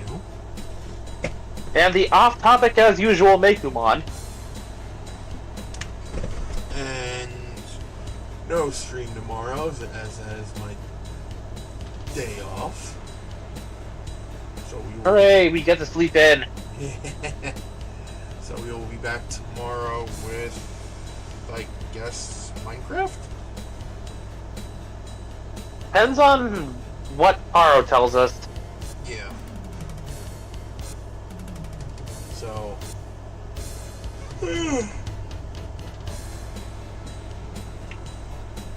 Part of me is eagerly looking forward to next Monday, though.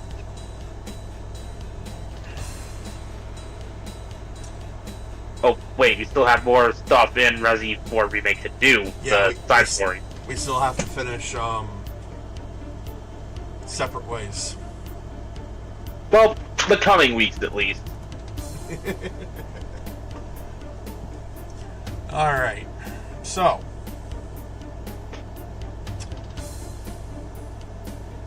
as always, you can feel free to support us in any way you wish. Be it monetarily engagement or YouTube subscription. Stay safe, stay comfy, stay hydrated, and be good to each other. And we will see y'all on the next one.